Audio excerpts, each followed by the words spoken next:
नमस्कार, आदाब, जय भीम, सत श्री अकाल। मैं हूँ माजिद सिद्दीकी और आप देख रहे हैं फोकस हिंदुस्तान न्यूज़ चैनल। आज की ख़ास खबरें सब्सक्राइब करें, लाइक करें, शेयर करें। फिर आऊँगा एक ताज़ा खबर को लेकर माजिद सिद्दीकी।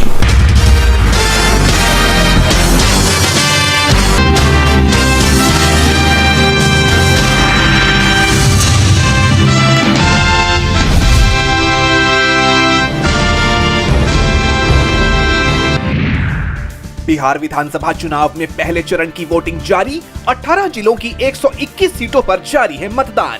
1314 उम्मीदवारों की किस्मत आज ईवीएम में होगी कैद। बिहार में पहले चरण की वोटिंग में 9 बजे तक हुई 13.13% वोटिंग। 15.27% के साथ सारण सबसे आगे, तो वहीं लखीसराय में सबसे कम 7% हुई वोटिंग। आज दिल्ली हिंसा मामले में सुप्रीम कोर्ट में होगी सुनवाई। उमर खालिद, शर्जील इमाम समेत अन्य की जमानत याचिकाओं से जुड़ा है मामला। दोपहर 2 बजे से शुरू होगी मामले की सुनवाई। एसआईआर की वैधानिकता पर आज सुप्रीम कोर्ट में होगी सुनवाई। चुनाव आयोग और याचिकाकर्ता रखेंगे अपनी अपनी दलीलें। देशव्यापी होने वाले एसआईआर की दिशा तय करेगी आज की सुनवाई। आज बिहार में कांग्रेस सांसद राहुल गांधी 2 जनसभाओं को करेंगे संबोधित। पूर्णिया और आरा में जनता से करेंगे संवाद। बिहार में दूसरे चरण के प्रचार ने पकड़ी तेजी। आज 3 जनसभाओं को संबोधित करेंगी कांग्रेस सांसद प्रियंका गांधी। गोविंदगंज, बेनीपट्टा और रीगा में जनता को करेंगी संबोधित। अपने एक्स पोस्ट पर घिरा चुनाव आयोग। पोस्ट में बिहार चुनाव को लिखा झारखंड चुनाव। सोशल मीडिया पर ट्रोलिंग के बाद हटाई गई पोस्ट। सीजेआई बीआर गवई का अहम बयान। कहा, न्यायपालिका, विधायिका और कार्यपालिका को संविधान के तहत करना चाहिए काम। इसी महीने 24 तारीख को रिटायर हो रहे हैं सीजेआई बीआर गवई। शिवसेना शिंदे गुट के विधायक संजय गायकवाड़ का बयान। महाविकास आघाड़ी की वोटर लिस्ट में सुधार की बात का किया समर्थन। चुनाव आयोग की क्षमता पर उठाए सवाल। राहुल गांधी के हाइड्रोजन बम वाले खुलासे में ब्राजीलियन मॉडल की पहचान का मामला। सामने आया मॉडल का वीडियो। लारिसा बोनेसी है मॉडल का नाम। डोनाल्ड ट्रंप ने शी जिनपिंग से हालिया मुलाकात का किस्सा किया शेयर। चीनी राष्ट्रपति के अधिकारियों पर कसा तंज। कहा, कभी नहीं देखे इतने डरे हुए लोग। पाकिस्तान के विदेश मंत्री इशाक डार का बयान। बोले, अफगानिस्तान की 1 कप चाय पड़ी महंगी। देश तालिबान से दोस्ती का भुगत रहा है खामियाजा।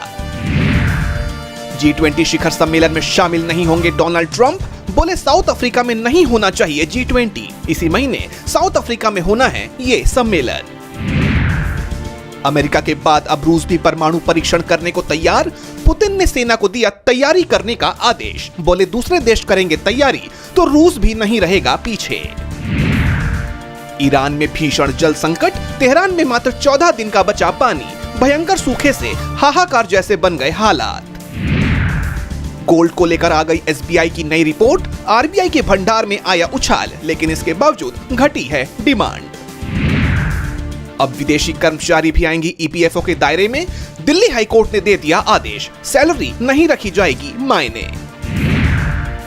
अनिल अंबानी की कम नहीं हो रही मुसीबतें। अब रिलायंस ग्रुप की होगी जांच। एसएफआईओ करेगी छानबीन। स्पेस में एआई डेटा सेंटर बनाएगी गूगल। स्टारलिंक की सैटेलाइट इंटरनेट सर्विस महाराष्ट्र से होगी शुरू। सनकैचर है प्रोजेक्ट का नाम।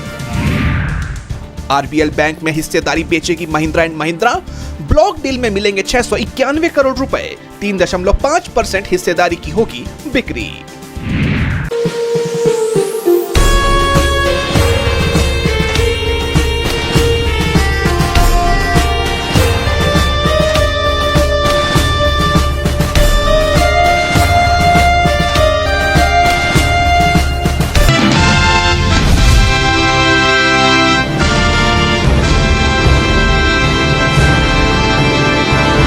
महाराष्ट्र में किसानों के मुद्दे को लेकर शिवसेना प्रमुख उद्धव ठाकरे ने राज्य सरकार के खिलाफ दगाबाज रेस संवाद यात्रा निकाली। इस यात्रा के पहले दिन उद्धव ठाकरे मराठवाड़ा पहुंचे, जिस दौरान उन्होंने सीएम फडणवीस और पीएम मोदी पर निशाना साधते हुए कहा कि महाराष्ट्र के किसान खुले में हैं और हमारे मुख्यमंत्री बिहार में चुनाव प्रचार में व्यस्त हैं। मेरे पास मुख्यमंत्री का एक वीडियो है जिसमें वो बिहार की एक जनसभा में कहते हैं कि प्रधानमंत्री सभी राज्यों से प्यार करते हैं, लेकिन राज की बात यह है कि प्रधानमंत्री बिहार से सबसे ज्यादा प्यार करते हैं। क्या ऐसे शासक आपको और हमें कुछ देंगे? क्या वो आपके संकट के समय आपकी मदद के लिए आएंगे? जून में कर्ज माफी का ऐलान करने का मतलब है चीजों पर पर्दा डालना। अगर सरकार धोखेबाज है तो हमें उन्हें धोखा देना चाहिए। उनसे कहो कि पहले कर्ज माफी करो, फिर हम तुम्हें वोट देंगे। ठाकरे यहीं नहीं रुके, उन्होंने महायुति सरकार पर तंज कसते हुए आगे कहा कि चुनाव से पहले परिवार की सभी महिलाओं को लाड़की बहन योजना का लाभ मिला था, लेकिन अब परिवार की केवल 2 महिलाओं को ही इसका लाभ मिल रहा है। क्या इसका मतलब ये है कि भाजपा घर घर में झगड़े करवा रही है? जिन्हें लाभ मिल रहा है वो लड़की हैं और जिन्हें नहीं मिल रहा है वो नकदी हैं। अब देखना ये होगा कि सरकार उद्धव ठाकरे के आरोपों का जवाब कब देती है और किसानों से किए गए वादों को कब पूरा करती है।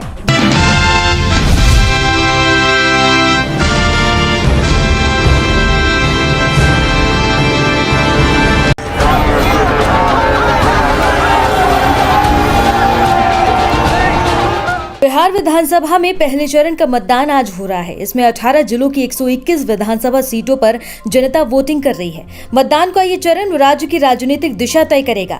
एनडीए और महागठबंधन की तो जीत हार, लेकिन जनसुराज पार्टी के लिए ये सीटें दशा और दिशा तय करेंगी।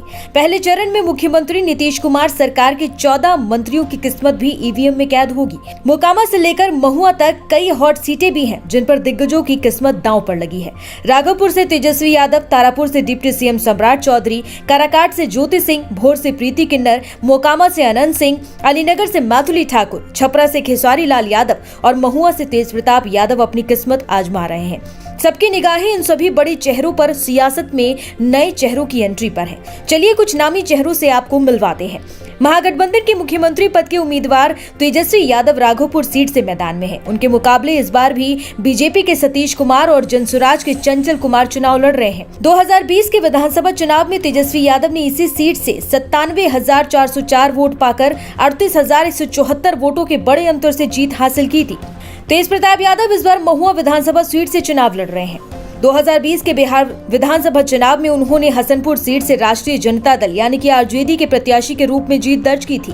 इस बार महुआ सीट पर मुकाबला त्रिकोणीय है। तेज प्रताप यादव आरजेडी उम्मीदवार मुकेश रोशन और लोक जनशक्ति पार्टी के संजय कुमार सिंह के बीच। इस बार दरभंगा के अलीनगर सीट से बीजेपी ने मैथिली ठाकुर को उम्मीदवार बनाया है, जबकि आरजेडी ने विनोद मिश्रा को टिकट दिया है।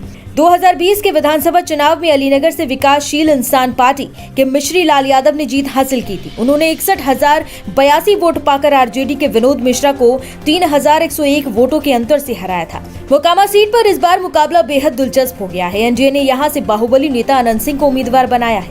पिछले हफ्ते ही दुलारचंद यादव की हत्या के मामले में उन्हें गिरफ्तार किया गया था। पिछली बार अनंत सिंह ने 35,000 वोटों के अंतर से जीत दर्ज की थी। इस बार उनके सामने सूरजभान सिंह की पत्नी मैदान में है। 2025 बिहार चुनावों में पटना कुम्हार विधानसभा सीट से जनसुराज पार्टी के उम्मीदवार प्रोफेसर केसी सिन्हा हैं। वो एक प्रसिद्ध गणित और नालंदा विश्वविद्यालय के पूर्व कुलपति हैं। 2020 बिहार विधानसभा चुनाव में पटना कुम्हार सीट भारतीय जनता के अरुण कुमार सिन्हा ने जीती थी। बिहार चुनाव के पहले चरण में तारापुर विधानसभा सीट सुर्खियों में है। ये सीट उप मुख्यमंत्री सम्राट चौधरी के कारण राजनीतिक रूप से बेहद अहम मानी जा रही है। यहाँ मुकाबला जेडीयू, बीजेपी और आरजेडी के बीच प्रतिष्ठा का प्रश्न बन गया है। इस बार बीजेपी की ओर से उप मुख्यमंत्री सम्राट चौधरी मैदान में है, जबकि आरजेडी ने अरुण कुमार पर भरोसा जताया है। बीजेपी के रामकृपाल यादव इस बार दानापुर से चुनाव लड़ रहे हैं, जबकि आरजेडी की तरफ से रीतलाल यादव चुनाव लड़ रहे हैं। फिलहाल वो जेल में है। लालगंज विधानसभा सीट पर चुनावी माहौल गर्म है। इस सीट पर आरजेडी की तरफ से बाहुबली मुन्ना शुक्ला की बेटी लंदन से पढ़ी शिवानी शुक्ला और बीजेपी के मौजूदा विधायक संजय कुमार सिंह आमने सामने हैं। आरजेडी ने दिवंगत बाहुबली मोहम्मद शहाबुद्दीन के बेटे उसामा साहब को रघुनाथपुर विधानसभा सीट से टिकट दिया है। पार्टी ने अपने मौजूदा विधायक हरिशंकर यादव का टिकट काटकर 30 साल के उसामा पर भरोसा जताया है। खेसारी लाल यादव इस बार बिहार विधानसभा चुनाव 2025 में छपरा सीट से महागठबंधन की तरफ से चुनाव लड़ रहे हैं। उनके मुख्य विरोधी हैं छोटी कुमारी, जो एनडीए के उम्मीदवार हैं, राखी गुप्ता भाजपा की पूर्व मेयर, जो निर्दलीय उम्मीदवार के रूप में चुनाव मैदान में है।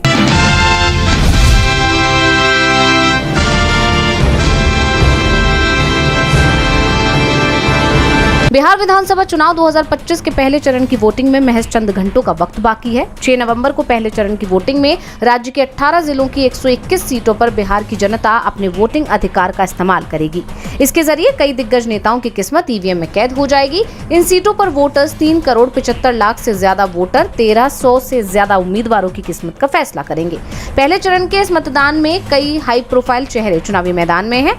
दोनों उप मुख्यमंत्री सम्राट चौधरी और विजय कुमार सिन्हा का नाम शामिल है। इनके अलावा विजय कुमार चौधरी, श्रवण कुमार, मंगल पांडे, नितिन नवीन समेत 16 मंत्रियों की किस्मत भी तय होगी। महागठबंधन की तरफ से मुख्यमंत्री पद के उम्मीदवार तेजस्वी यादव, उनके भाई तेज प्रताप यादव और अवध बिहारी चौधरी जैसे बड़े नेताओं की प्रतिष्ठा दांव पर लगी है। पहले चरण के लिए प्रमुख पार्टियों के उम्मीदवारों की संख्या इस प्रकार है। एनडीए में 120, जिसमें से जेडीयू 57 सीटों पर, बीजेपी 48 सीटों पर, एलजेपी 13 और आरएलएम के पास 2 सीटें हैं। इसी तरह महागठबंधन की बात करें तो 117 कुल सीटों में से आरजेडी 71 सीटों पर, कांग्रेस 24 सीटों पर, सीपीआई 14 सीटों पर, सीपीआई-एम 5 सीटों पर और सीपीआई-एमएल 3 सीटों पर। वहीं जनसुराज प्रशांत किशोर की पार्टी 118 सीटों पर चुनावी मैदान में है। पहले चरण की 121 सीटों पर मतदान 3 अलग अलग समय तक होगा। 7 बजे से शुरू होकर ये अलग अलग सीटों पर कहीं 4 बजे तो कहीं 5 बजे, बाकी जगह 6 बजे खत्म होगा। निष्पक्ष और पारदर्शी मतदान सुनिश्चित करने के लिए चुनाव आयोग ने व्यापक सुरक्षा इंतजाम किए हैं और सभी बूथों पर सुरक्षा बल तैनात कर दिए हैं। सभी कर्मचारी पोलिंग बूथों पर पहुंच गए हैं। संवेदनशील मतदान केंद्रों पर विशेष निगरानी रखी जा रही है। दूसरे चरण की वोटिंग 11 को होगी, जबकि नतीजे 14 नवंबर को सामने आएंगे।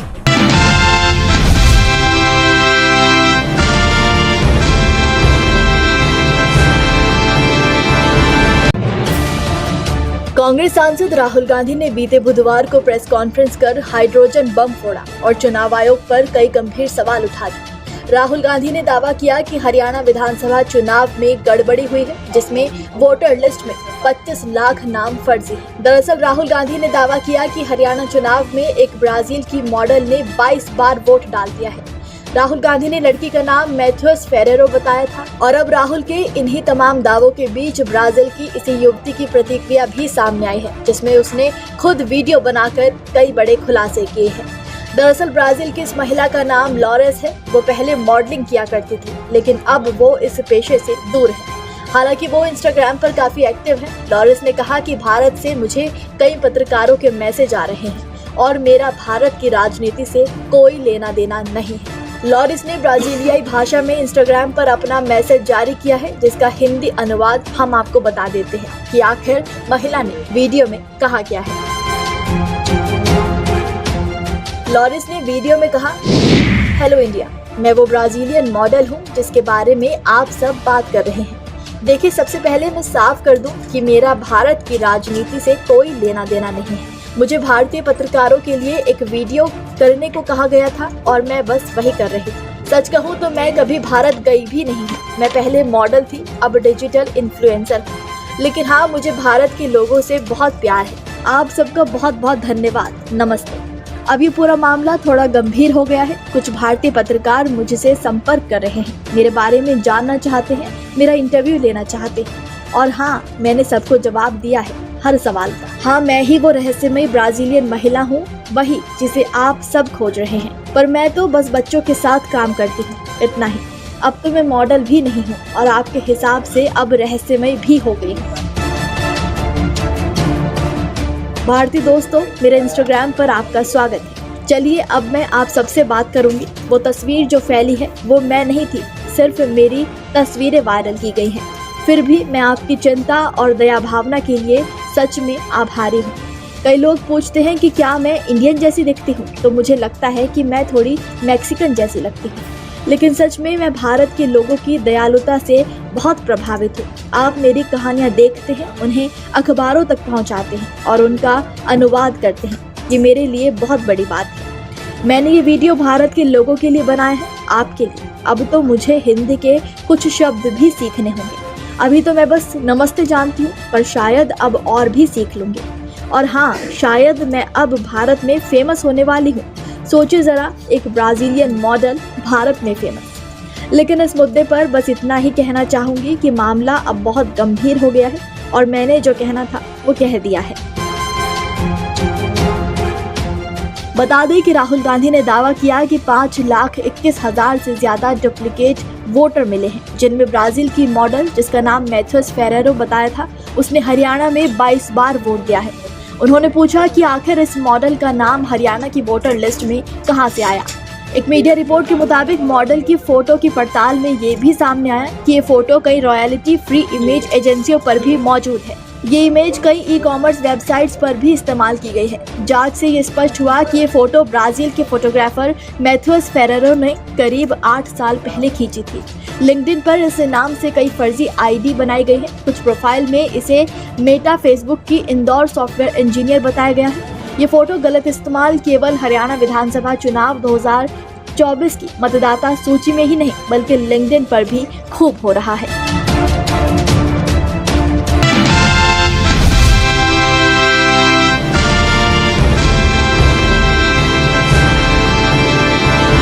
पश्चिम बंगाल में पुलिस और बीएसएफ जवानों के बीच झड़प की घटना सामने आई। मामला कफ सिरप की तस्करी से जुड़ा हुआ है। भारी खेफ में कफ सिरप की तस्करी कर रहे तस्करों को पकड़ने के लिए बीएसएफ के जवान और बंगाल पुलिस आपस में भिड़ गए। बात इतनी बढ़ गई कि इस घटना में एक पुलिस अधिकारी समेत कई लोग घायल हो गए। दरअसल करीमपुर क्षेत्र से एक गाड़ी में लगभग 11 पेटी कफ सिरप की तस्करी करके चापड़ा की ओर ले जाया जा रहा था। इसकी सूचना मिलते ही पुलिस मौके पर पहुंची, लेकिन पुलिस की मौजूदगी का अंदाजा लगते ही तस्कर गाड़ी छोड़कर फरार हो गए और कफ सिरप की पेटियां मौके पर ही छोड़ दी। पुलिस ने जब्ती की कार्रवाई शुरू की। तभी सीमा नगर बीएसएफ कैंप से कुछ जवान मौके पर पहुंचे और पुलिस को रोककर सिरप की खेप को अपने कब्जे में लेने की कोशिश की। बीएसएफ जवानों की तरफ से ये दलील दी गई कि सीमा नगर उनका अधिकार क्षेत्र है, लिहाजा इस तस्करी की कार्रवाई करने का अधिकार उन्हें है। वहीं पुलिस ने तर्क दिया कि सूचना उनके पास थी और कार्रवाई स्थानीय थाने की जिम्मेदारी है। दोनों के बीच इस बहस ने झड़प का रूप ले लिया, जिसमें 3 लोग घायल हो गए। जैसा कि आप जानते हैं कि पश्चिम बंगाल में बीएसएफ के हस्तक्षेप और उनके अधिकार में बढ़ोतरी के चलते दोनों के बीच पहले ही मतभेद देखने को मिल रहा है। वहीं अब इस मुद्दे पर दोनों के बीच मतभेद की खाई और गहरी हो गई है। साथ ही बीएसएफ पर सवाल भी उठ रहे हैं कि अपने अधिकार क्षेत्र का दावा करने वाले बीएसएफ के जवानों को इस तस्करी की सूचना कैसे नहीं मिली।